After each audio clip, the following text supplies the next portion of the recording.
Hello, everyone. I'd like to welcome you to the next installment of our fall 2021 webinar series for the Tennessee Master Beef Producer Program.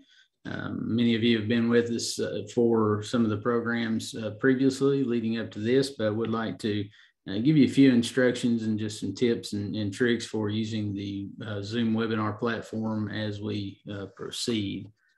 So you'll see that at the depending on the platform that you're using, if you're in a web browser or on the Zoom application on your desktop, it may be a little bit different on your phone if you're watching and listening from your smartphone. But somewhere on the screen, likely at the bottom center, you'll see a button for the Q&A, so question and answer. And if you'd like to use that to ask questions that we can present to our speaker tonight at the end of the program and have some discussion based on that, I would encourage you to do that and just communicate with us through the Q&A if you have questions specific to the topic this evening.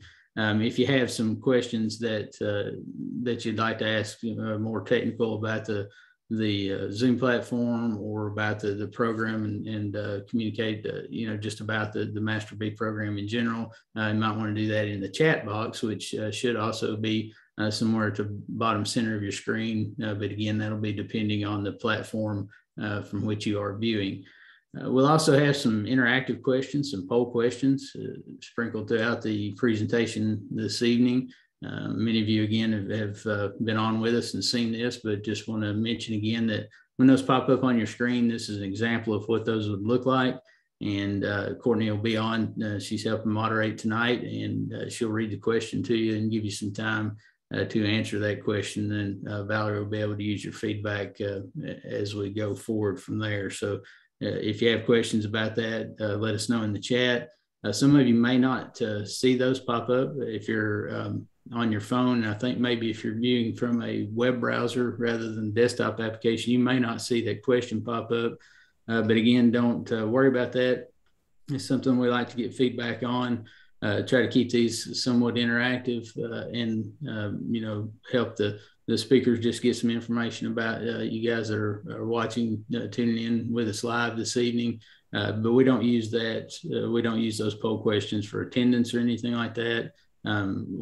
So if you don't see that pop up, don't worry about it. But would encourage you to answer those as they come along. So with that, I'd like to introduce our speaker for tonight. Valerie Bass is the Executive Director of the Tennessee Beef Industry Council. She's got a long history of service to beef cattle producers, and started out in Alabama after graduating from Auburn University, and we're certainly proud that she's been in Tennessee for a good period of time now. And I mentioned that she's got a long history of service to beef cattle producers. And you see that every time you interact with Valerie. She just she has a heart for trying to make things better for beef cattle producers. And as the executive of the TBIC, she's going to talk to you about some information about what they do, how they work very diligently every day to improve the brand of what you produce. And not just in Tennessee, they focus on Tennessee, but they're part of a network that does that nationwide. So very important work that they do at the Beef Improvement Council for beef cattle producers. And Valerie, we're certainly proud to have you here this evening, and I'll turn it over to you. I'll stop sharing my screen so that you can share yours and you can take it away. So thanks, Valerie. Appreciate you being here with us.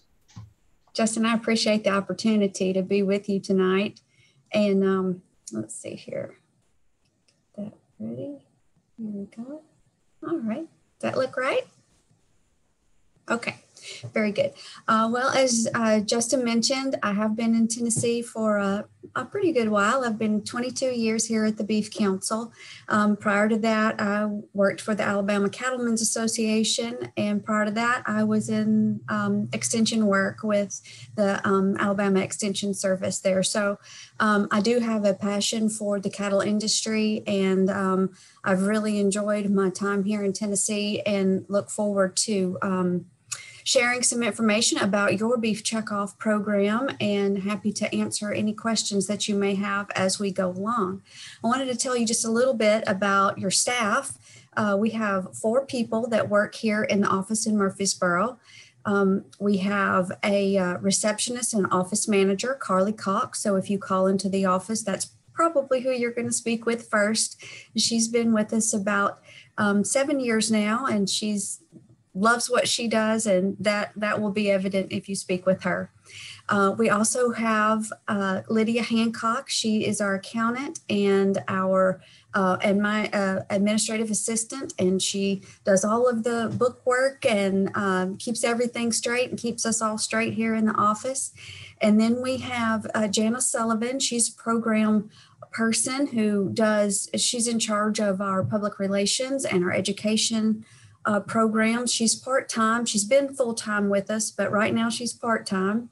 She does a fantastic job for us. And then we have Carmen Meyer, who is a registered dietitian and interacts with all of our healthcare professionals.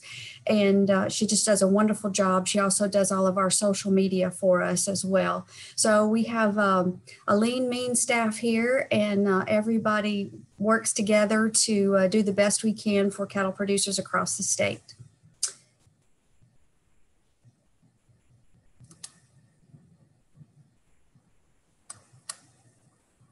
So we're going to start out with question 1. All right, let me get you pulled up here.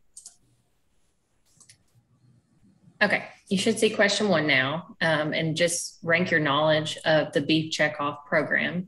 So you've either never heard of it, you have heard of it, you know some about it, or you know a lot about it.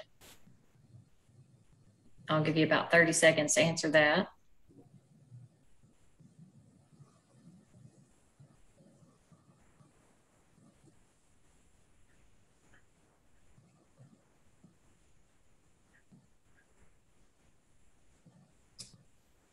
I've got a good joke for tonight. I know everyone on here has missed my jokes last week, so I'll save that for another question. All right, I'm sharing results with you. Okay, wonderful. Well, that gives me a lot of background to just have some perspective, and gives me perspective on the audience here tonight. So I appreciate you answering the question, and we'll get the presentation started. Just a brief history of the checkoff. It was part of the 1985 Farm Bill. So it's been around about 35 years. It had several different votes on it by the nation. And the last time it was voted on to see if producers wanted to keep it, there was a 79% in favor of vote. So that was a pretty strong ratio. Several of the votes before it did not have some of these components that are listed here right now. Basically, producers wanted everyone to be a part of this program. They wanted producers and importers to pay the beef checkoff, which is $1 per head every time it's sold. And we'll talk a little bit more as we get through the presentation, but they wanted everybody to be involved in the program. They wanted a state and national partnership. They didn't want it from the top down, and they didn't want it from the bottom up. They wanted a state national partnership where there's equal input from states and a national perspective.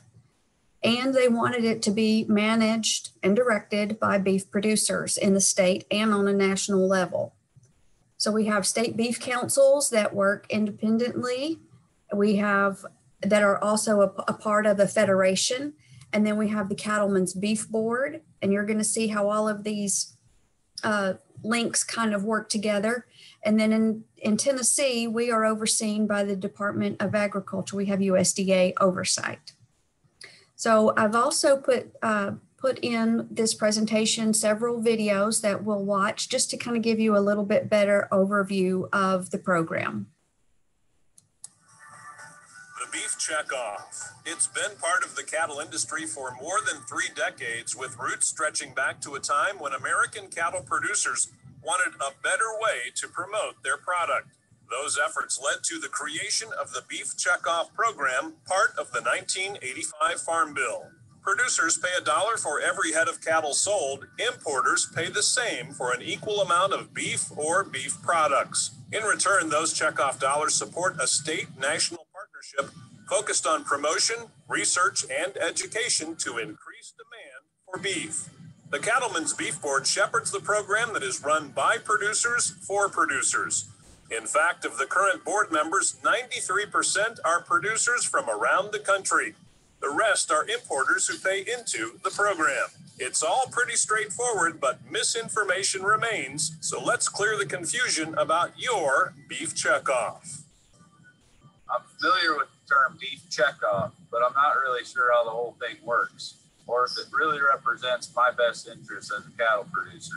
The checkoff is the beef industry's group effort to drive demand and keep beef at the center of consumers' breakfast, lunch, and dinner plates. How does that happen?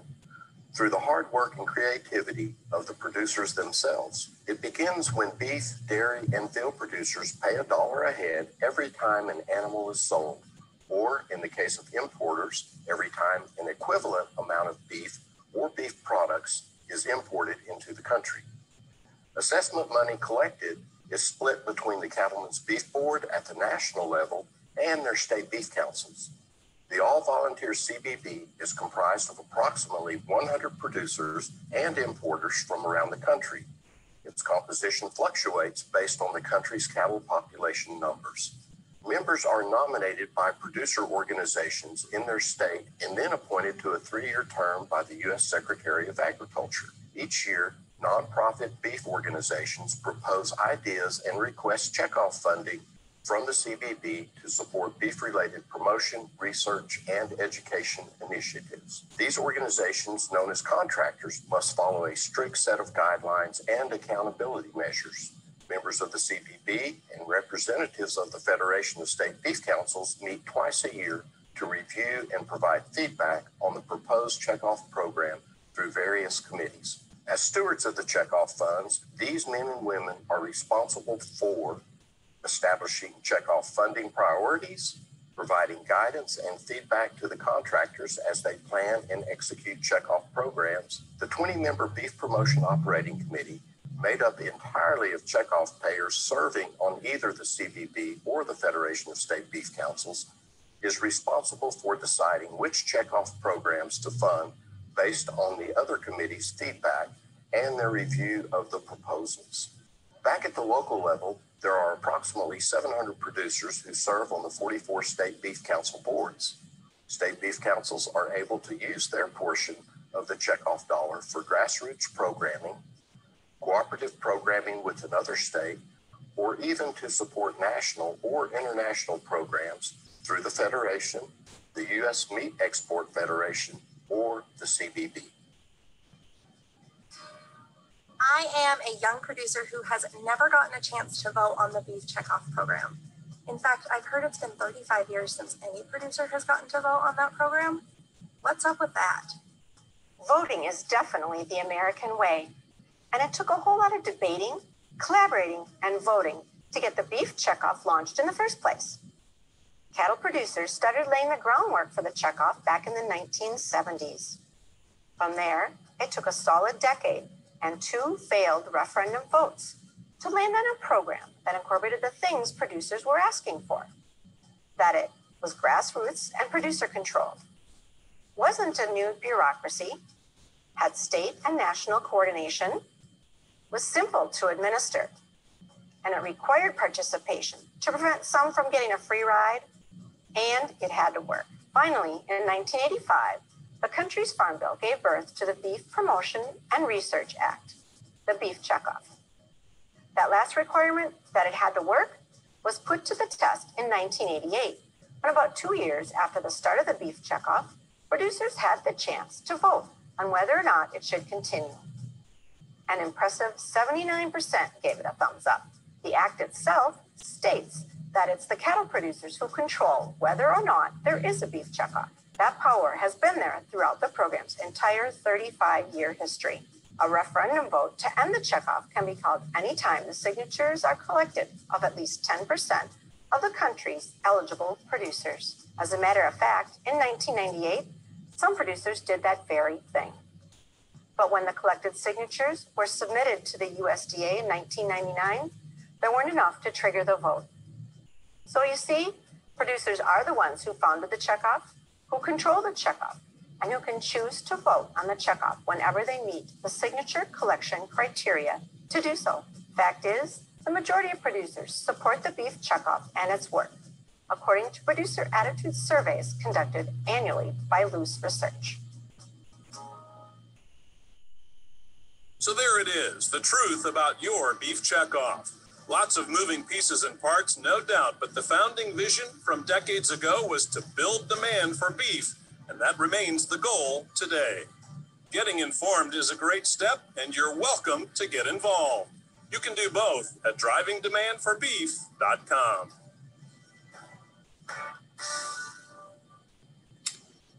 In addition to the petition that was instigated in 1999, we just also had an additional petition just recently. And this year, the signatures were supposed to be collected. RCAF had presented the petition, and 88,269 signatures was the benchmark that they were trying to reach. That would be the 10% of the producers. And in October of this year, 2021, they did not have enough. Well, they did not have enough signatures to put forward for the petition. I believe online, we know they had around 19,200. That was just online. There could have been a few more. But so as recently as this year, there was another petition drive on the beef checkoff, just for information. I wanted to share with you a couple of the different structures that we have in Tennessee. We have a synergistic program here. We have the original beef checkoff program, the federal program, and then we also have an additional state program, which is called the Beef Promotion Program. And I know they're really similar, so I was going to try to differentiate between the two. The Beef Checkoff Program is the one that's been in existence since 1985, so it's the longest program, and it was based out of the 1985 Farm Bill. The directors for that are nominated by different organizations within Tennessee: the Tennessee Cattlemen's Association, the Tennessee Farm Bureau, the Tennessee Beef Cattle Improvement, the Association of the American Dairy Association of Tennessee, and also the Tennessee Livestock Markets.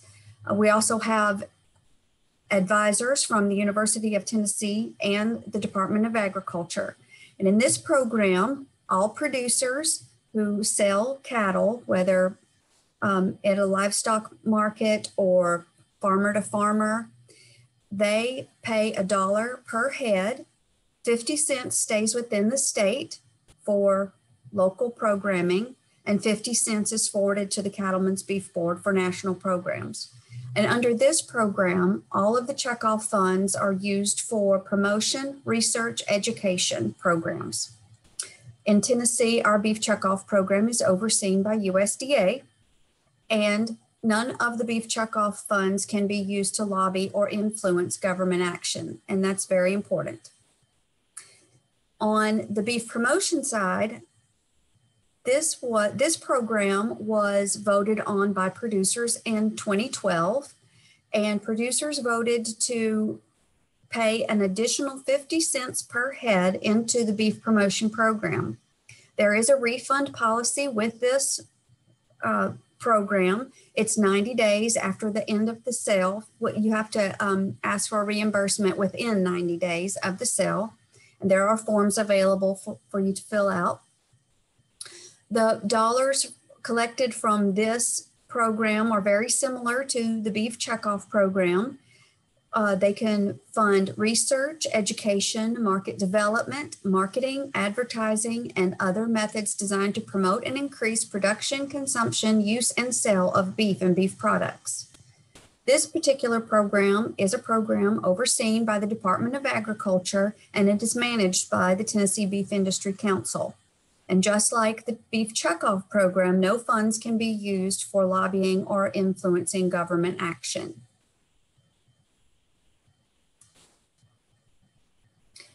Here's a photo of the directors that represent you across the state on these different cattle organizations. You may know some of the folks in your area. They are spread out from east to west and north to south. The Cattlemen's Association, your representatives are Roger Riddell, Jay Yergin, and Dustin Pearson. Farm Bureau, Patterson Freeman, Zane Vanover, Russ Usselton. Tennessee Livestock Markets, Richard Brown, Jennifer Houston, and Tom Barrett. Tennessee Beef Improvement, Jim Ligon and Larry Cunningham. American Dairy Association of Tennessee is Paul Moss. And our ex officio advisors from UT, Dr. Neil Schrick, and from the Department of Agriculture, Wendy Sneed. And then we also have ex officio Gary Daniel, who is a past chairman, Don Terry, who is our Region 2 vice chair.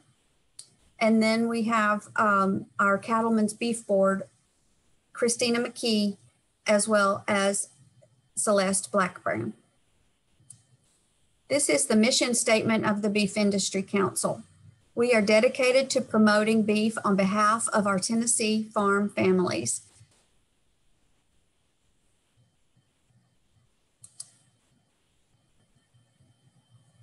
And here's our question 2.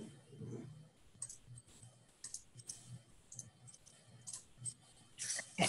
You should see question 2 now.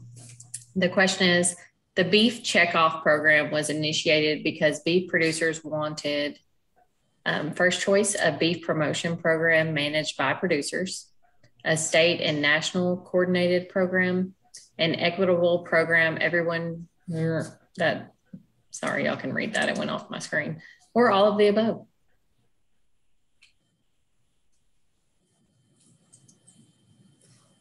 One other thing that I also wanted to mention to you about the Tennessee Beef Industry Council is that we meet quarterly. We have quarterly board meetings, and we also approve an annual budget and marketing plan for each year. Okay, looks like most everyone has submitted an answer, so I'm gonna share this with you. Great. So we were looking for all of the above. That is correct.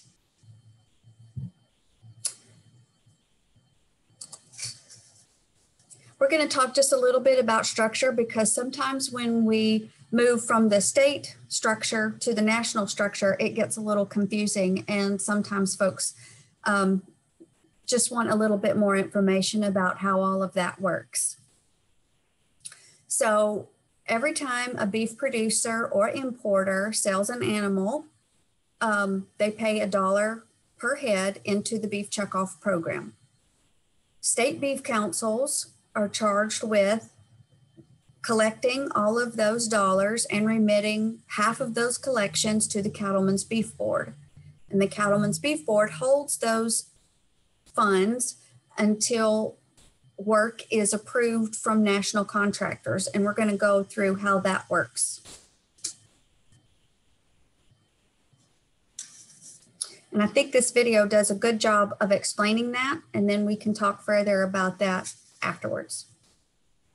How does the beef checkoff work? The checkoff actually starts in your state. Every time a head of cattle is sold, your qualified state beef council collects $1.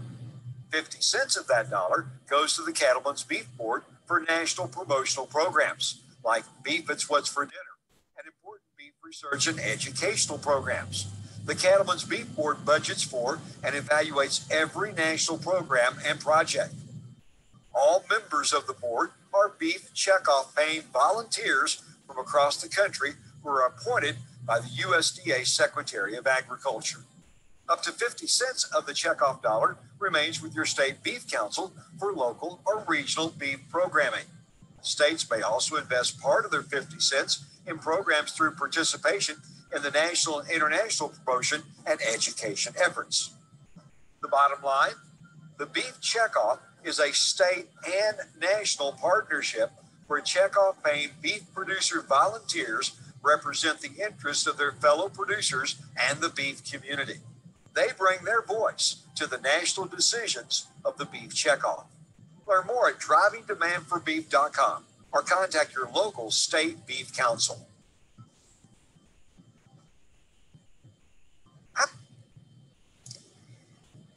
So just to try to make this a little bit clearer, we're going to talk just a little bit about the different segments of how all of that structure works. The first segment is called the State Beef Councils, and we all belong to a federation of state beef councils. That's where all of our beef councils come together and work together as one. There are about 44 state beef councils. Some of our councils are too small, or some of our states are too small. The cattle population in those states are small, so they don't have a council. But 44 of us do. And we also belong to the Federation of State Beef Councils. And what that enables us to do is have producer leadership at a national level, deciding and representing our Tennessee interests and our Tennessee input at a national level.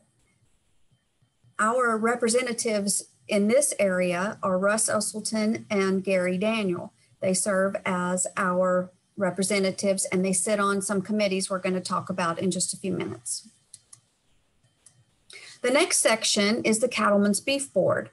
These men and women are put forward by each state and by different cattle organizations within the states. That's the way ours is anyway.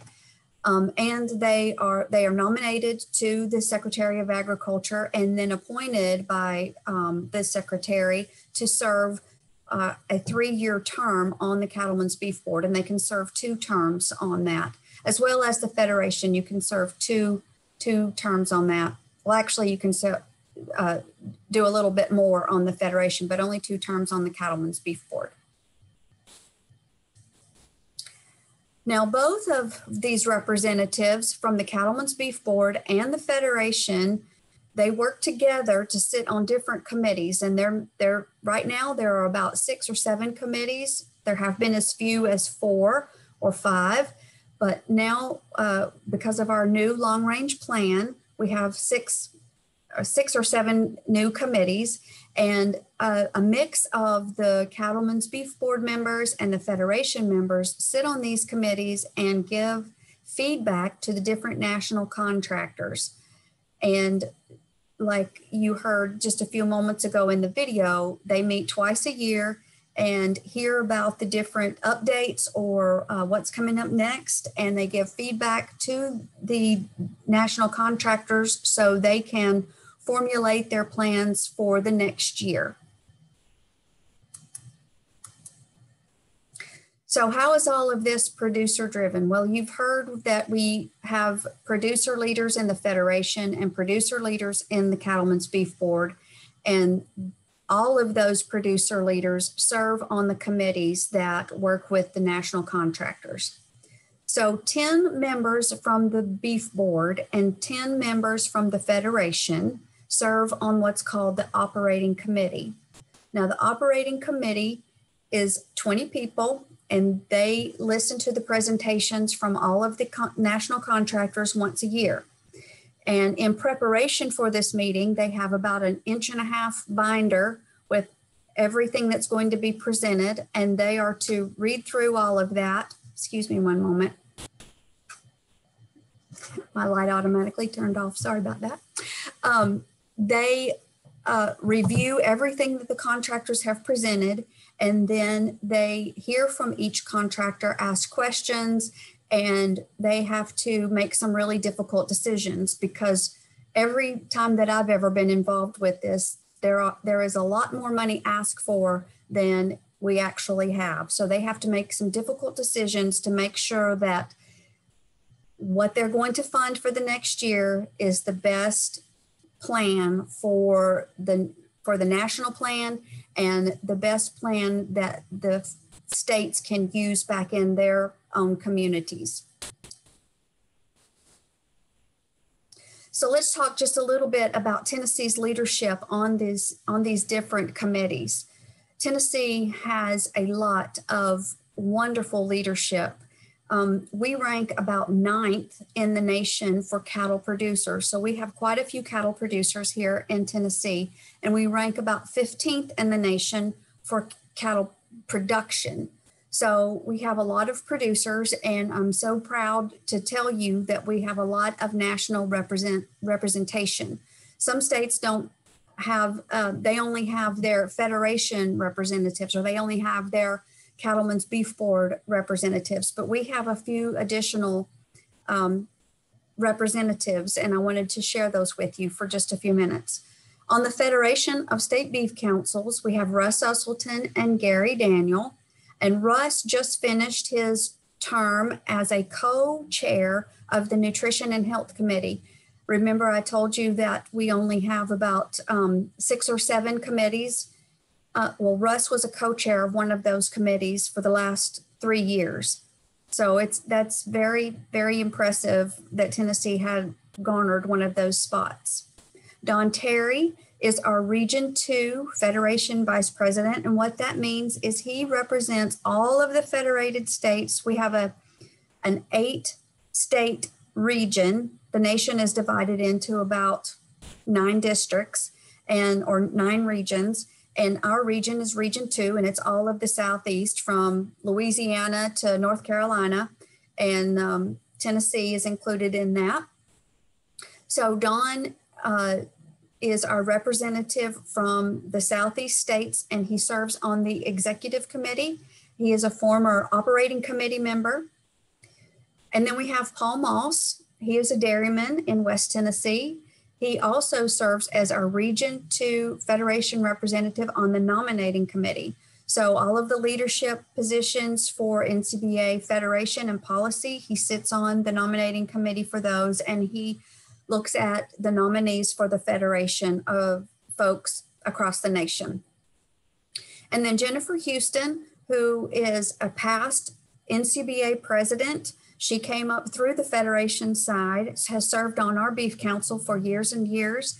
She is a former committee chair. She's probably chaired, I don't know, maybe 8 different committees in her tenure.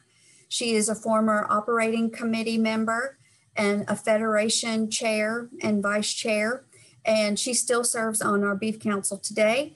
And we are so appreciative of her. And not very many states can say they have a past NCBA president. So we are extremely proud of her and very thankful for her leadership nationally. We also have on the Cattlemen's Beef Board, Christina McKee and Celeste Blackburn. Both of these ladies have been on the Tennessee Beef Industry Council for 6-year terms, and now they serve on the Cattlemen's Beef Board. So they are very well up to speed on all of the different things that we're doing here in the state with the checkoff dollars, and are great representatives for us nationally.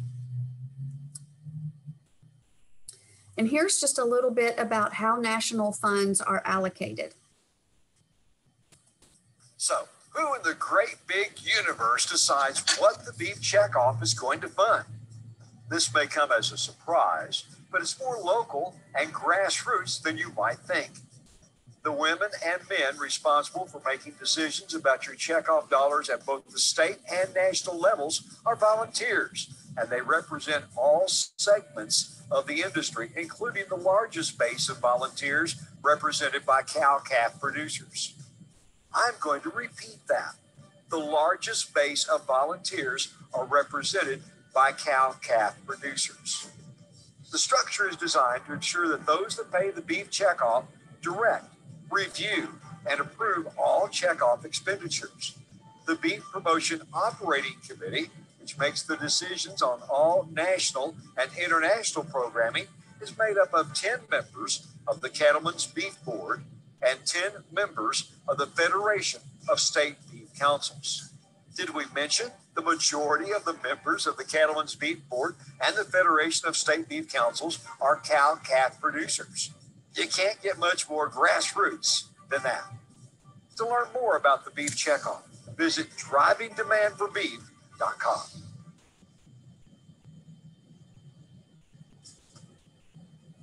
So who pays the beef checkoff? Well, cattle producers who sell animals, dairy producers, veal producers, anyone who raises cattle and sells cattle is supposed to pay the $1 per head beef checkoff. And that actually goes for producers selling beef to consumers as well.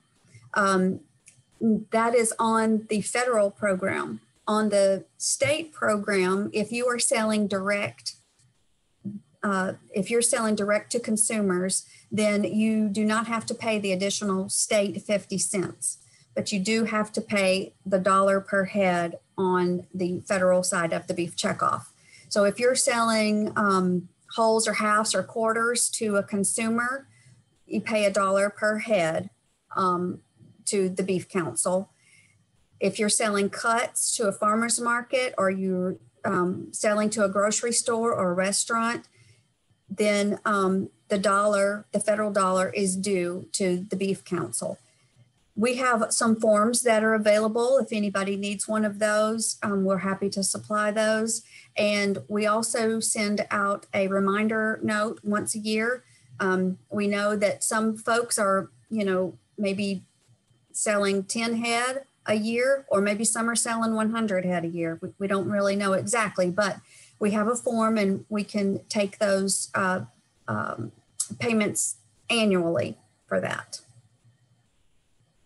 And if you sell through a livestock market, those organizations or those businesses collect that for us.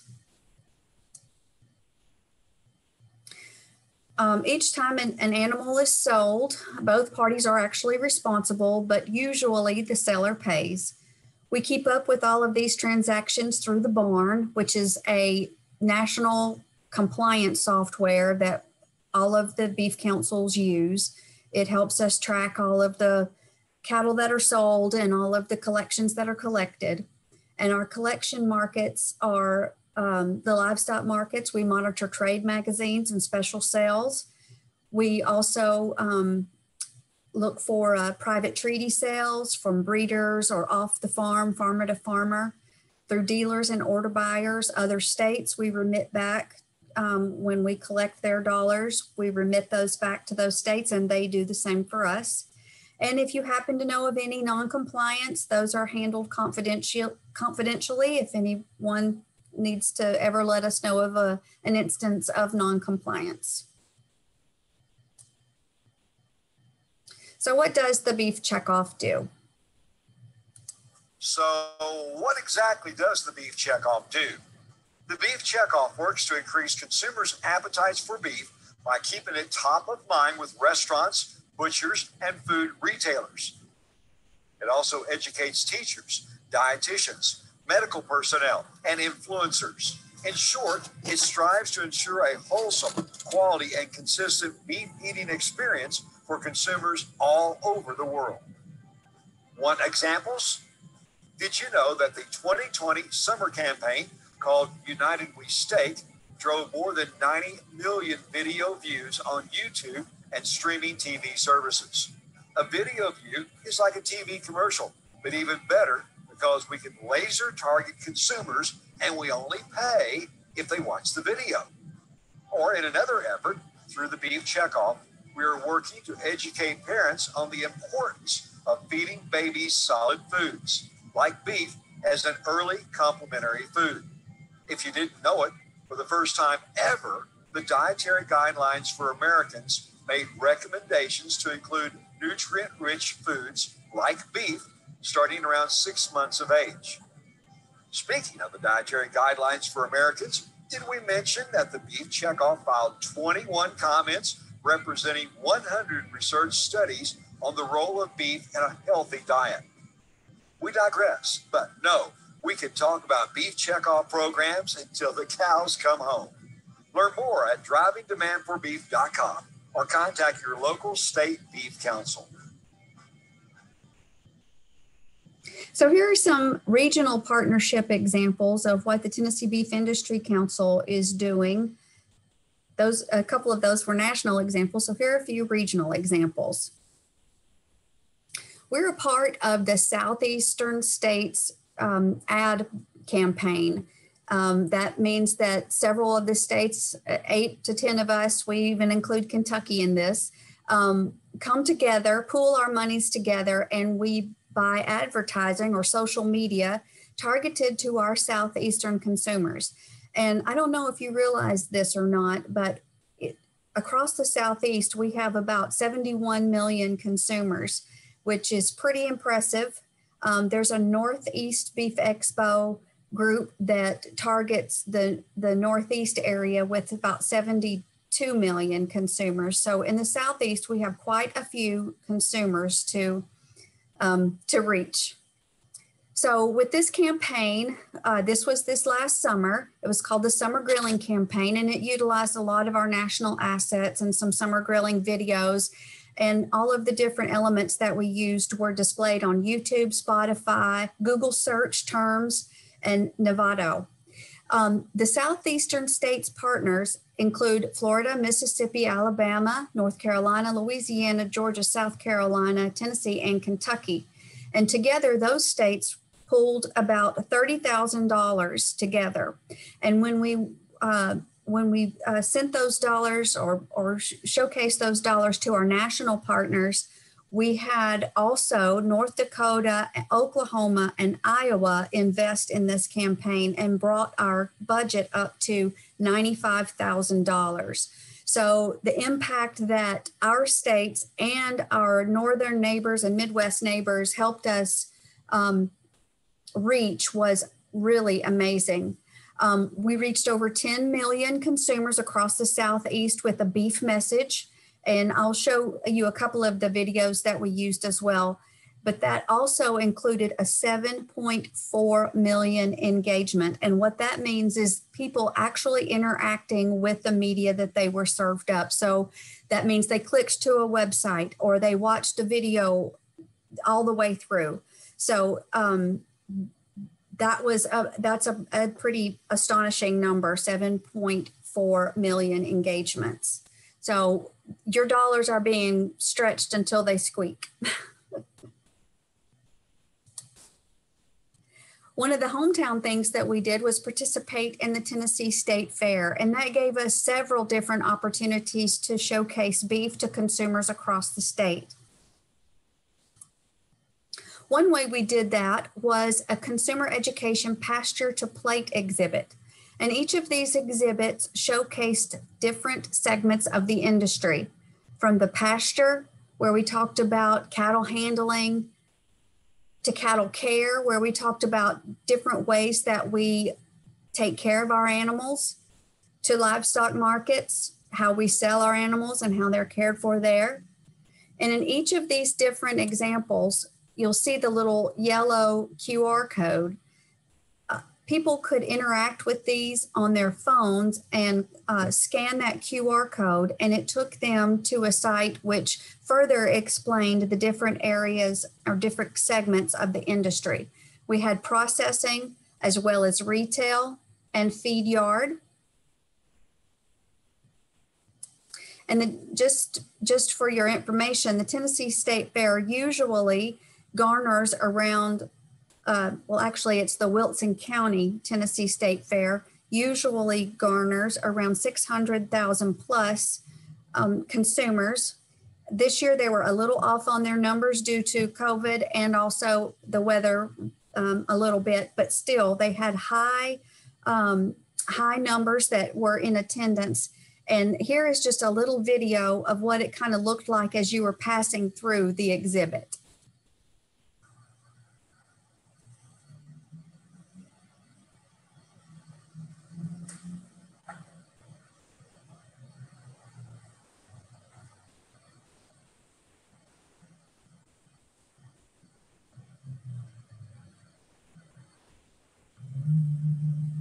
Of course, there's nobody in there right now because I did this well. There wasn't anyone in there, but there were a lot of folks that came through the exhibit.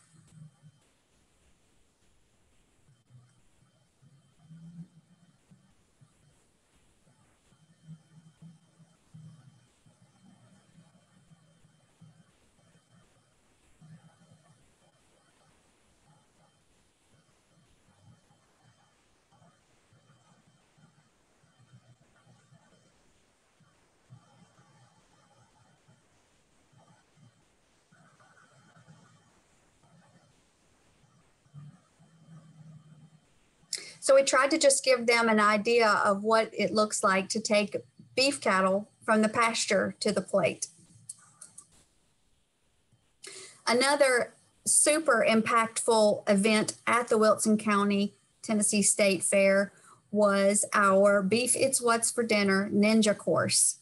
Our national relationship with NCBA helped us to get Lance Pekas, the Cowboy Ninja, to come to the Tennessee State Fair and bring a lot of his ninja buddies from American Ninja Warrior. We had a course set up, a ninja course set up, and we had participants from across the state, whoever wanted to come and participate. This was a fantastic outreach. Lance did a lot of media around the fair. He is actually a cattle producer from Idaho, and he does a fantastic job of communicating beef production, beef nutrition with consumers because that's what he raises. He does all of his training on the farm, and so he was very interested to see how we did things here in Tennessee, as well as share our beef message with consumers across the state. He did a lot of media, did a lot of, he was just available 24/7 for the most part. And we appreciated his involvement. And this was a 10-day promotion. And you can see there in the truck, he went through the parade, and he had a lot of his folks that came with him, a lot of his Ninja Warrior friends who came and participated during the last weekend of the fair as well. And in addition, he also brought the Tratter Gang, which is a big social media sensation on TikTok. So we got a lot of coverage on a lot of different media platforms. So here's question 3.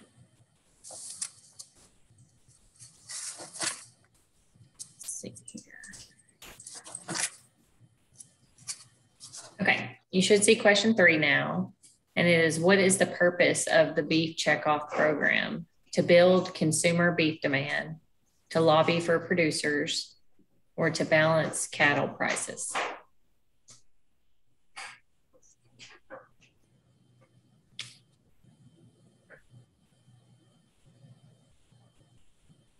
What about this joke you promised us, Courtney? Oh yeah, you ready for the joke? All right. As good a time as any.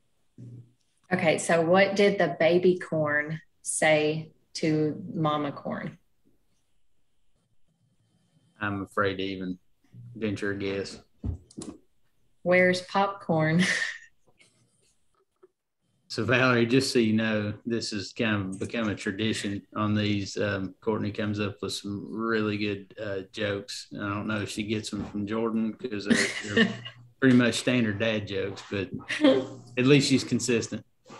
Well, I'm going to send you some beef jokes, so you'll have some beef jokes because I've got a few in my back pocket here. So I'll send you some. Great. Very good. So I'm so glad that is our charge, is to build beef demand for consumers.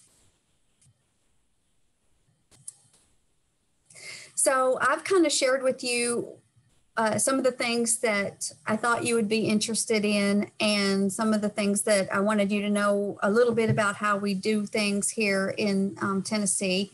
The things that I've shared thus far are nowhere near everything that we do.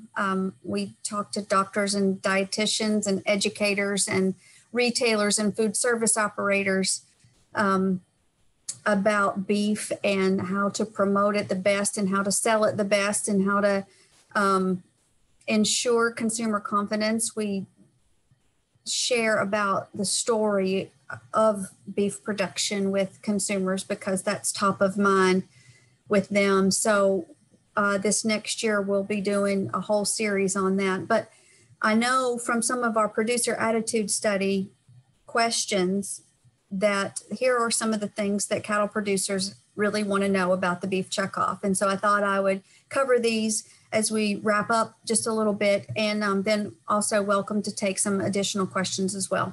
So here are some of the things that cattle producers across the nation would like to know about the beef checkoff.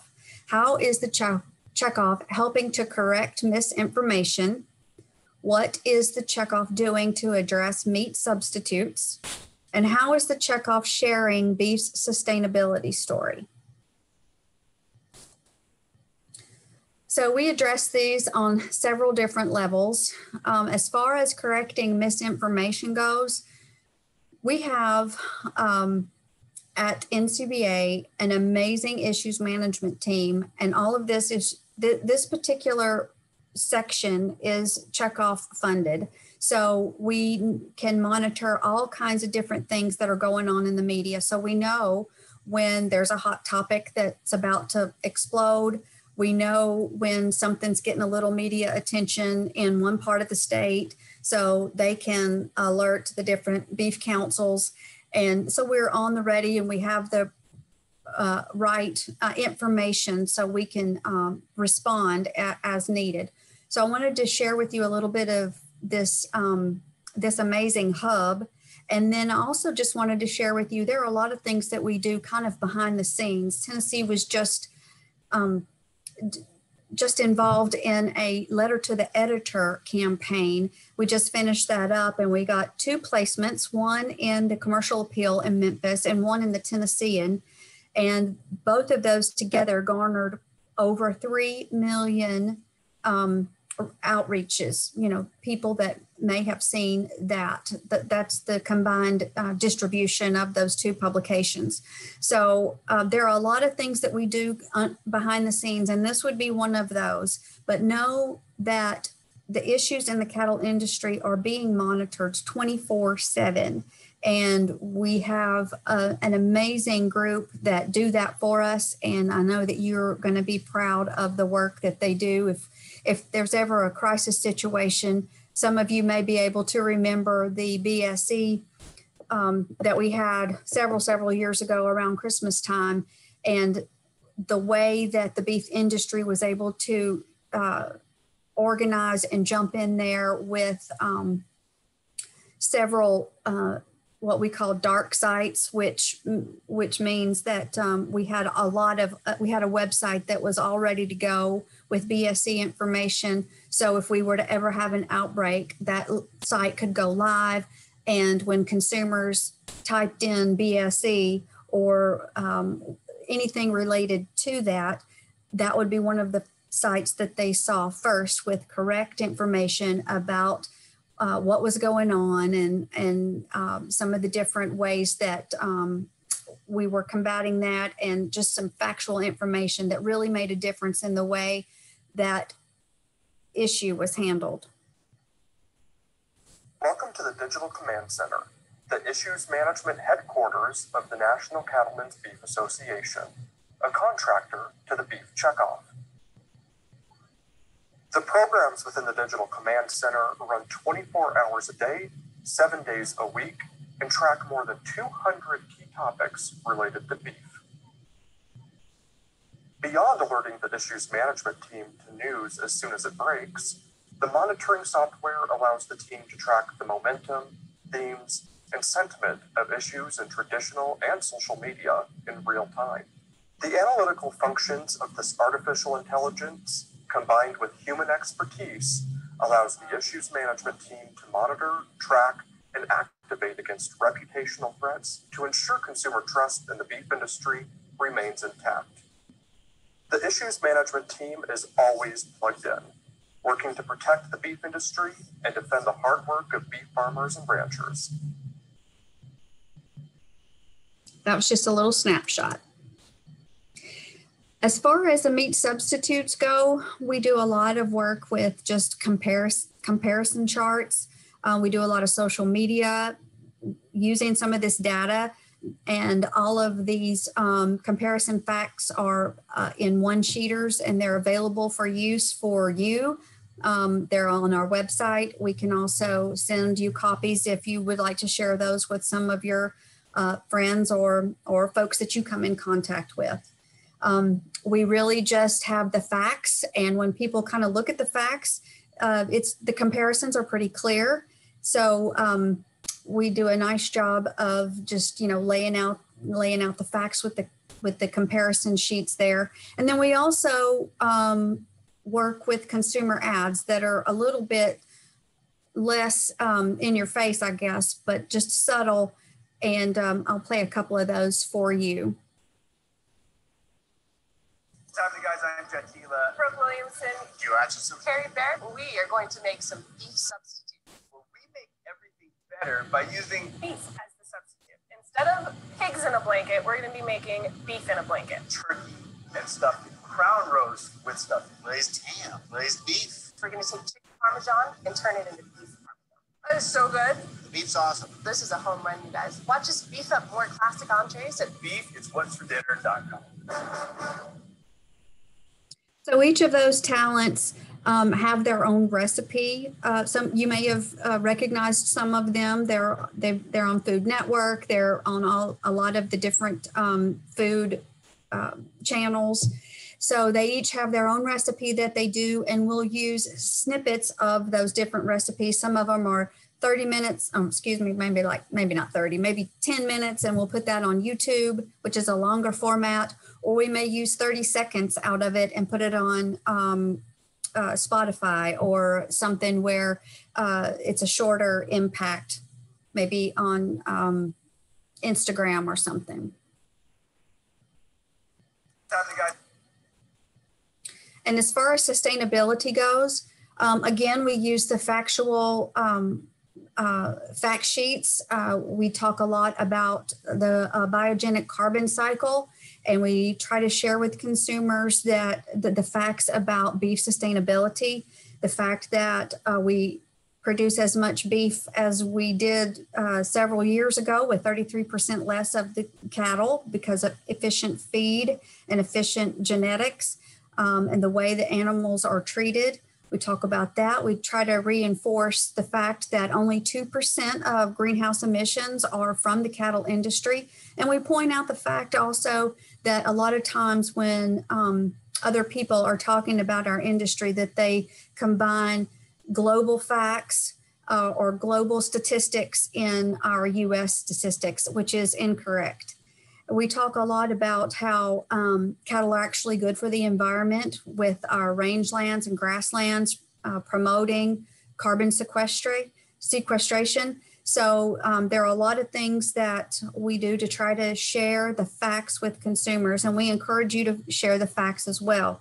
And you can utilize any of these graphics on your own social pages, or if you would like any copies of these fact sheets, you're more than welcome to let us know, and we'll get the information that we have out to you. Here are a couple of different videos. This is one way we also share with consumers about sustainability.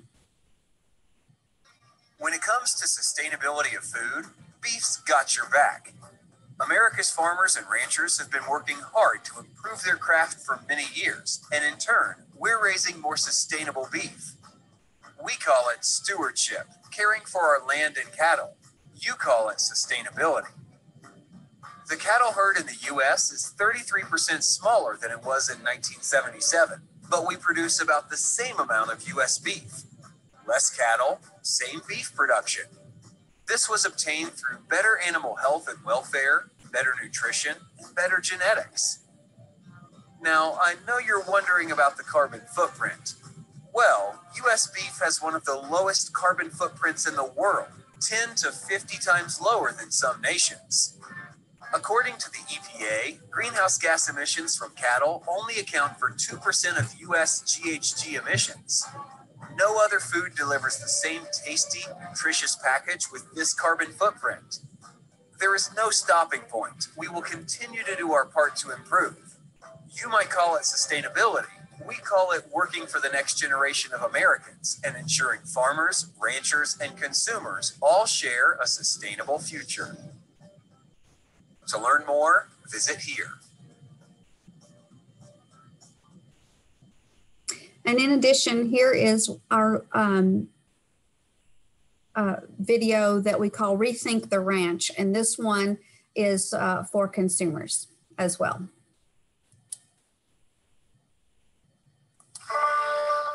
Old MacDonald had a farm. Well, technically, I guess. Old MacDonald has farms and ranches. And on that ranch, she has a cow. Well, 247 cows, but who's counting? That guy is. And on that ranch, he gathers real-time data about his cattle with one of these. Yeah, can't really beat the view. And on that ranch, he helps preserve our native grasslands and wildlife with integrity, perseverance, and an app. Ranch tools sure have changed. And over here, they provide care for the animal with a balanced diet and just the right mix of carbohydrates, proteins, and minerals. Pretty sure that means yum. And of course, with humane handling here, safety testing there, and quality control everywhere along the way. Yeah, these are the people and the places that keep Old MacDonald running like new, where commitment and innovation help make sure beef will always be what's for dinner, and maybe breakfast, lunch, and the occasional snack. Meet today's farmers and ranchers who bring beef from pasture to plate at beefitswhatsfordinner.com. When it comes to So if you don't already know where to go, I've given you several different websites here, but this is your website. It's beefitswhatsfordinner.com, and it is paid for by your Beef Checkoff dollars, and everything on it is paid for by your Beef Checkoff dollars. And you're going to be impressed by the depth and the breadth of it. It has everything from recipes to cooking to cuts, nutrition information, raising beef, which is amazing and newly added within the last 5 or 10 years. And it also has a newsroom. So if you haven't checked out beefitswhatsfordinner.com or tnbeef.org, either one, I want you to as your homework. So please check that out. You know, just spend a little time on the site. I think you're going to be impressed. And you might even, you know, find out something about beef that you didn't already know. So that's your website, and it is impressive. So we're almost to the end. We've got just a couple more things to do, and then we'll wrap up.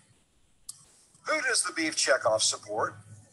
The entire beef community, including independent producers. There are more than 800,000 beef producers in the U.S., both big and small, and it's tough to think of many that would not consider themselves independent.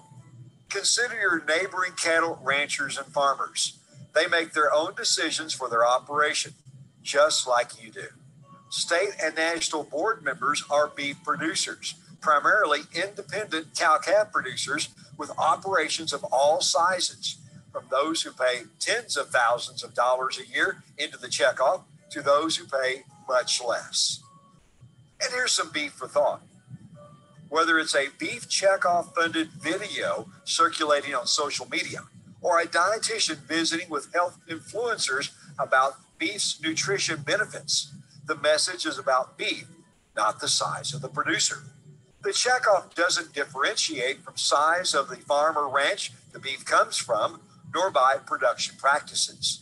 At the end of the day, beef is beef, and the checkoff is working hard to drive demand for all of it in the U.S. and around the world. To learn more about the Beef Checkoff, visit drivingdemandforbeef.com.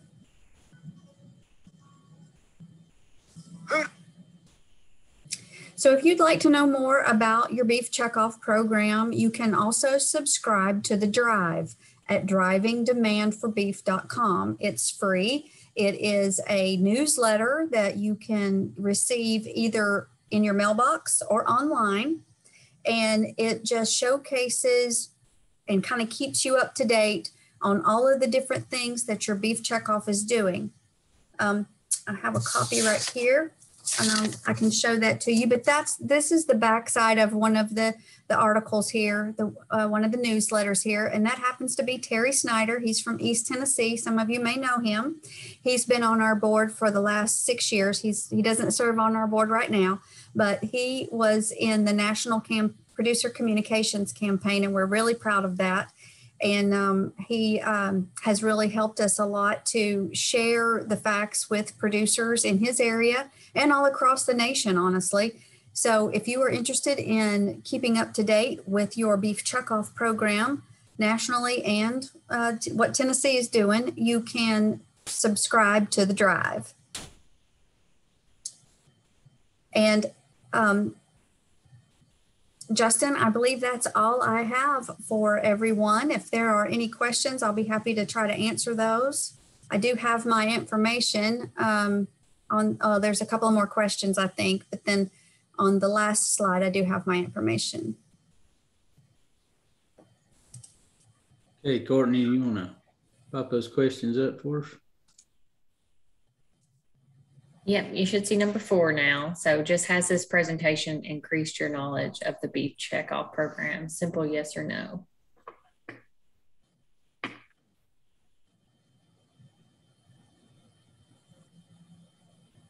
Valerie, while they're answering that question, I'll mention that I copied that link into the chat so everybody can click that link directly and sign up for the Drive to receive those notifications. Great. I'm so glad with that result. Yay. 100%. We don't get that very often. Well, it was an easy question, but I appreciate it. And then number 5, would you like to be more informed about the beef checkoff program and receive the free quarterly Drive newsletter? Yes. And again, we put that link to subscribe in the chat. Yes. We got some good questions too that came in, Val. As soon as we close that one out, we'll get to it. Great. And we'll start with one that the person that wrote it in prefaced saying it's a really important question, and I agree. So I wanted to lead off with it. Do you think they'll be bringing back the drool log ad for the holiday season?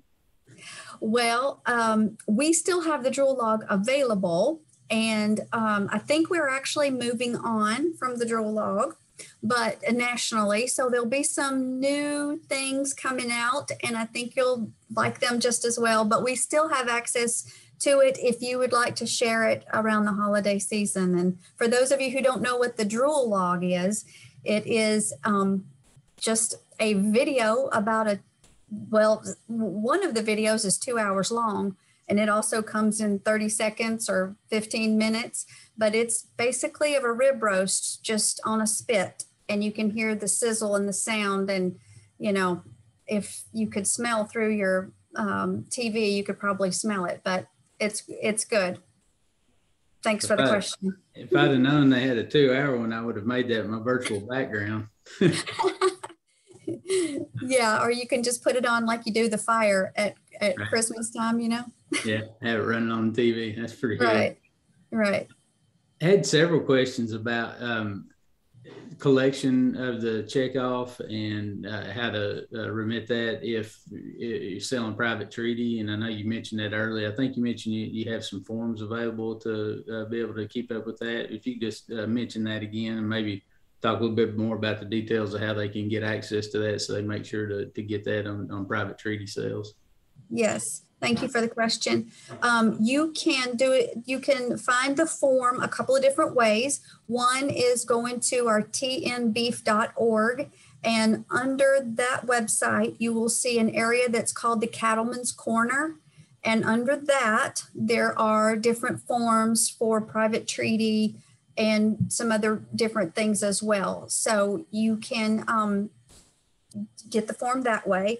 If that's not convenient for you, you can call our office and we can send you some forms. Our number is there on the screen, and I will be happy to help you with that. But that is something, and we can also add you to our annual list. We send a note out in January usually, and it's just a reminder note. Sometimes it'll have a form in with it, and just helps producers remember to send in their private treaty sales for the year.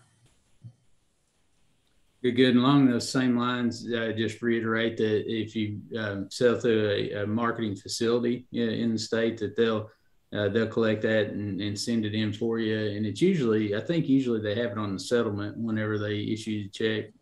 Mm-hmm. They do, yes. Okay.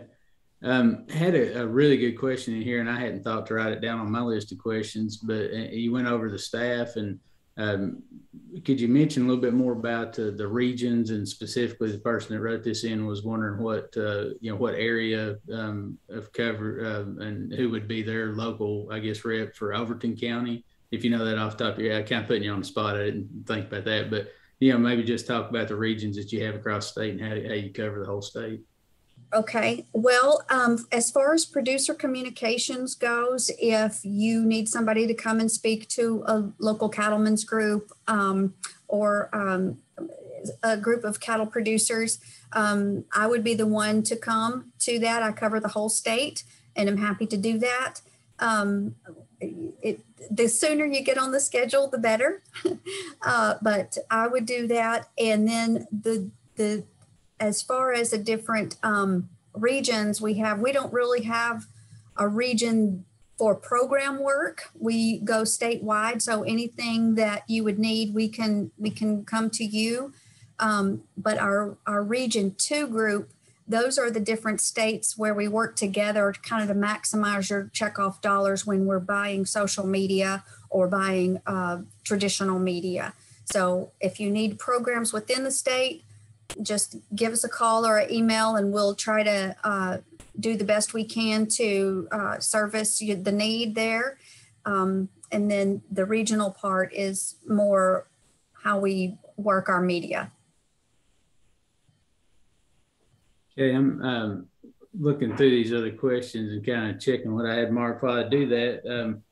One thing that's been real prominent to me as an avid Tennessee football fan is your work with the radio network that covers Tennessee sports, and maybe if you just talk a little bit about how that works, and maybe if folks want to be more involved with the work of the Beef Council, kind of parlay into that. But I'm always really impressed with how much word you get out to, so many people listening to athletics, and if there are other outlets like that you have.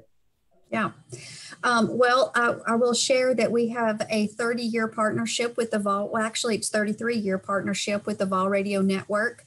The equity that we have built up in that program, we probably could not buy today.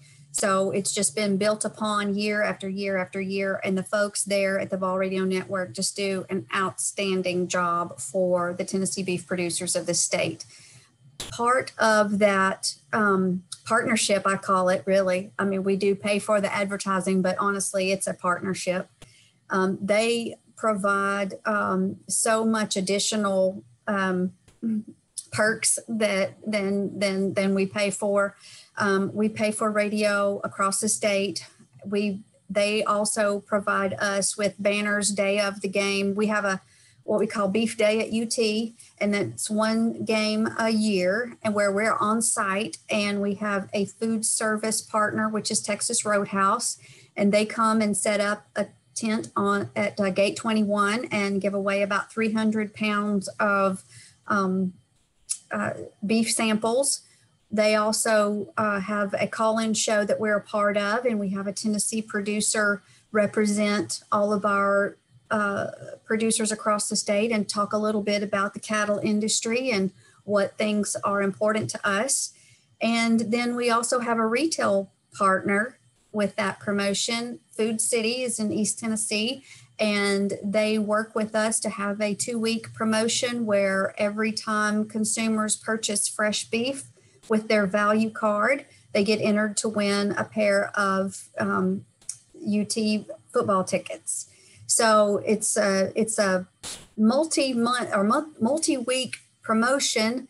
And then, of course, we're on every week with radio advertising. We also they also showcase us on all of their social media, and they have a huge following. So that is an amazing bump to some of the different things that we can share with consumers across the state. Like I said, you know, the equity that we have in that partnership is priceless, and we appreciate everything they do for us. I'm glad you mentioned that part of it, the fact that you built that relationship and have been kind of sustaining that over a long period of time, because, you know, the way the market is for radio time during sport event, athletic events in any market, especially in SEC football, and you do basketball too, that just the fact that you economize the producer dollar by you know, fostering relationships like that. And I know that you guys work hard to be good stewards of those dollars. So I'm glad you mentioned that, because that's a lot of bang for the buck, and the buck's not going very far these days, right? So, that's right. That's right.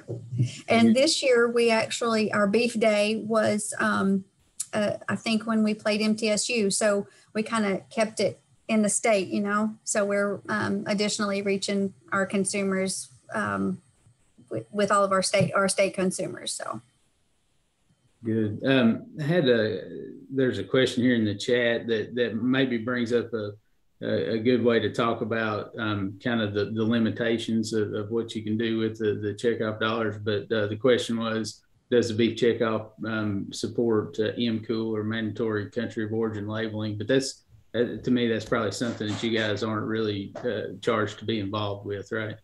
That's correct, Justin. We don't do any legislative lobbying. We don't get involved in any policy whatsoever. And those are both policy issues. And those would be handled by your local Cattlemen's Association, your state Cattlemen's Association, your state Farm Bureau organizations, or any of those organizations that do have the charge to lobby on your behalf. But we do not have anything to do with policy issues.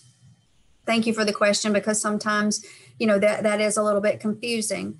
You know, I like to be able to, you know, clear the conversation on that for sure. Yeah. And that's something I think people kind of maybe lose track of, is the fact that since, you know, these dollars come from folks that may have differing opinions on that, that's just not something that's part of what you do. It's really about improving the brand. And I like the way you talk about the work, especially in social media, to try to combat some of the misinformation in the public, you know, the sustainability work. And, you know, hear a lot about that. There was a question about, you know, the kind of the climate impacts of cattle and stuff that's gone around the infrastructure bill and a lot of the politics going on right now. And it's not that you address those politics directly, but that you work to address the misinformation that might be associated with that. So. Yeah, that's correct. And, you know, for a long time before sustainability was such top of mind, you know, I always said, you know, we deal with, you know, beef, the product. Everything before then is, you know, somebody else deals with that, but we deal with beef, the product. But since sustainability and consumers' genuine interest in how their food is raised, we are excited to be able to tell that story for producers who are living that story and don't have time to tell their story sometimes. So we try to do the very best we can with the facts. That's what we work off of, and we don't get wrapped up in politics. That's outstanding. And maybe the last thing that I'll mention, or last question I'll ask, and we'll wrap it up. There were a couple of questions typed in about has COVID affected what you do and how you work and how you go about it? And are there any other issues that you're kind of facing as the Tennessee Beef Industry Council and then the Federation, maybe things you hear from other states and things that you might be facing down the road, you're facing now, and how producers might be involved in that? Well, I will tell you that Justin and I talked a little bit about it on the front end of this presentation, that I guess if there is a good thing out of COVID, it has been that while we learned to work a little differently, it's forced us to embrace technology a lot more and to really realize the impact that it can have. We have produced more in-house recipe content and beef production, well, not beef production, but content to share with consumers about the way animals are raised, and recipes and cut information, and had host chefs and done some cooking schools online. So it's really forced us to embrace technology and learn how to use it even better. So that part has been good. Facing our industry, well, who would have thought we would be where we actually are right now? So sometimes you don't know, but we are always trying to be prepared for what's next, whether it's an animal outbreak, how to best be coordinated to communicate the facts to consumers. So we're always looking at ways to be prepared. And we also like to keep on top of cooking trends and try to be as trendy as possible with our recipe selections, or what different ways we're communicating with consumers. And social media has definitely enabled us to do that better. We do collaborate a lot with other states and our national partners to make sure that we are being as hitting the mark as best we can.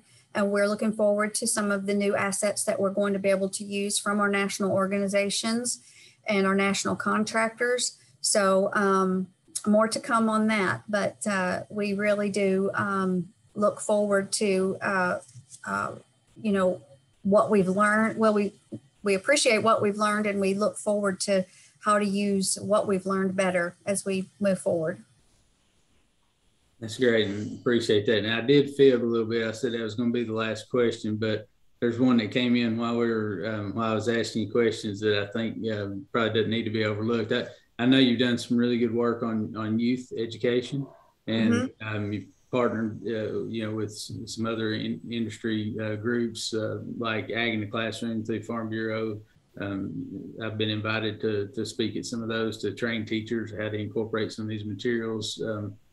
How might some teachers out there that are watching us this evening, and we'll watch this later, how might they get access to some of those youth-oriented type programs, so we can kind of start training them early on some of the misconceptions? Well, that is a great question, and I'm glad it came in when it did. We have some wonderful assets for teachers to use in their classroom.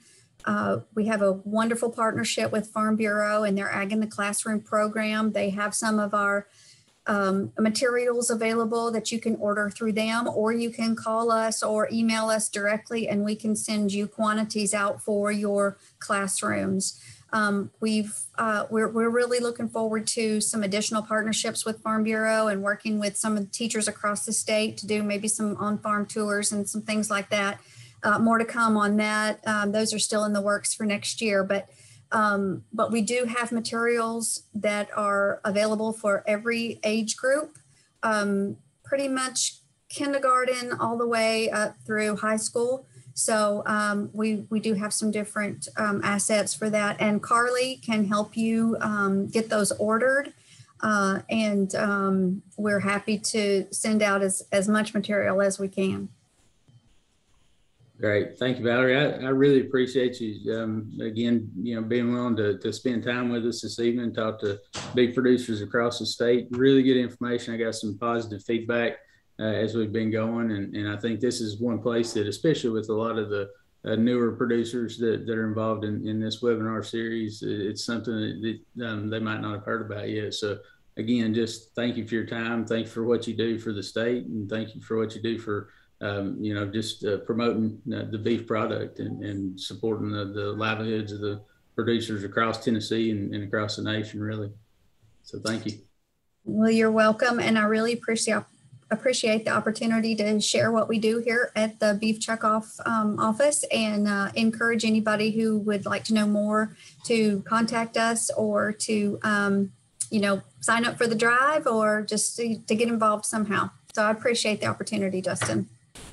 Great. Courtney, do you have anything to add for next week, or anything they need to know about?